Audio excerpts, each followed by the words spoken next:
United Arab Emirates has pledged $2 billion to help develop a series of food parks in India to tackle food insecurity in Southeast Asia and the Middle East and the UAE. Well, speaking in Jerusalem at a virtual summit with UAE, Israeli and Indian leaders, U.S. President Joe Biden said the investment could increase India's food yields in the region threefold in just 5 years. And those parks will bring farmers, processors, and retailers together using advanced climate technology to minimize waste, conserve water, and maximize crop yields. According to the US and Israel, the four countries would also advance renewable energy projects in India. Prime Minister of the Republic of India, His Excellency Narendra Modi. We will begin today's ITU2 summit with opening statements. Well, joining me now is a foreign affairs commentator, Calvin Dark. He's in Washington. Calvin, great to see you as always. And we turn to you now for some guidance through what President Joe Biden is saying in Israel. And I want to read just a bit of what some other reporters saying about what he'd said about Iran. And he pledged that the U.S. is prepared to use all elements of its national power to stop Iran from getting a nuclear weapon. What do you think the president is referring to here?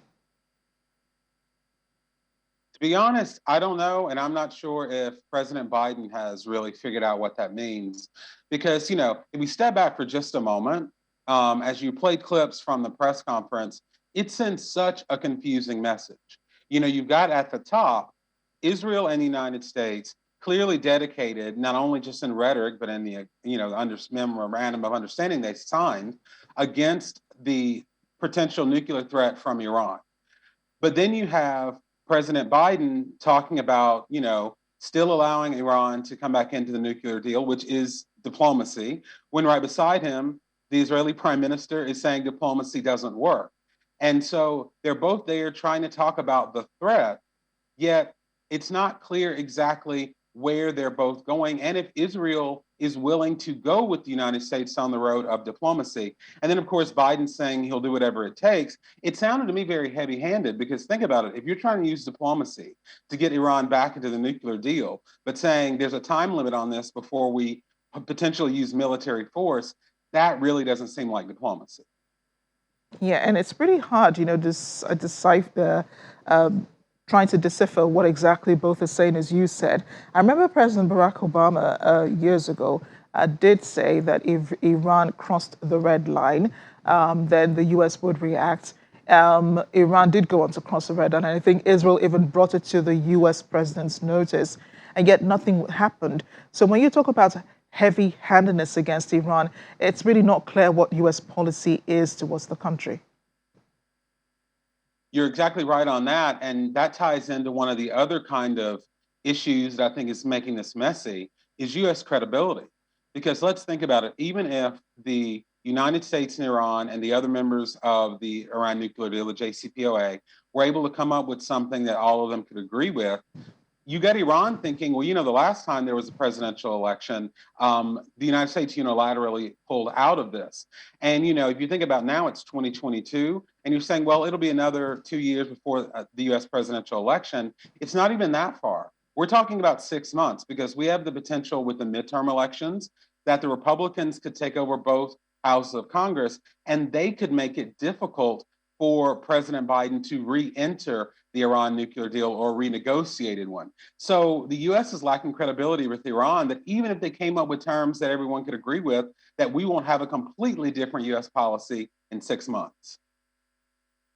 And just wondering exactly, what the other JCPOA members really think about this, because I think it was only France, who'd asked for diplomacy regarding Iran, giving them more time to comply. But here you have Israel on the other side, calling for the most toughest measures against Iran. The new Prime Minister, Yair Lapid, saying that Iran needs to know that if it does continue, the free world will use force. And at this point, I'm wondering, if he's talking about an invasion of Iran, this would put, U.S. and other countries in a pretty difficult situation, wouldn't it? Because they're accusing Russia of doing the same thing right now.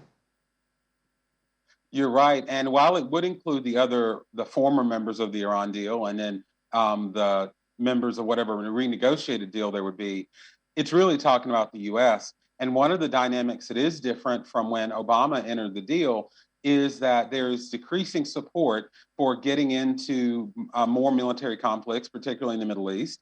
And, this wholehearted support of Israel's. We know Israel has different issues with Iran, and they're asking the United States to wholeheartedly support them in that. There's less support for that among Democrats and Republicans in this country. So it's not even clear that there would be even the same level of enthusiasm for a new deal if Joe Biden and his team were able to negotiate one. Do you think there will be another deal, Calvin? I mean, the JCPOA is basically dead right now. You think they can revive that deal and get Iran to comply with the necessary policies that have been put down and make the rest of the world comfortable with Iran, at least still cultivating using nuclear energy for good? Two things I think about that. One is it would be extremely hard, but I think it's possible. I think you could come up with a renegotiated deal with terms that would please most everyone, that they've at least decreased the threat, except for Israel. And that's the second part. That's going to be very difficult because even if the United States got the Iran deal that they would like, Israel still sees Iran as an existential threat, that they would only be using this deal to pull the wool over people's eyes in the rest of the world. So even if there is that possibility of that elusive deal, I don't think Israel would be for it because they don't trust the Iranian commitment to any deal that they would agree to. Yeah, they don't trust. Well, the feeling is mutual anyway, the distrust. But the president heads on to Palestine tomorrow, and he'll be meeting with the Palestinian President Mahmoud Abbas. How do you think that conversation will go? There are very low expectations here about how that will go. Unlike the kind of pregame show, as I call it, for what the president was going to do in Israel, what he was going to try to do in Saudi Arabia, the White House hasn't really put out any expectations of what they expect to come out of that meeting, which is sad because it shows that that's not one of their main priorities, as it should be. So I'm thinking that this is just perfunctory. I wouldn't expect anything really groundbreaking out of it. Indeed. Calvin, thanks again for being with us.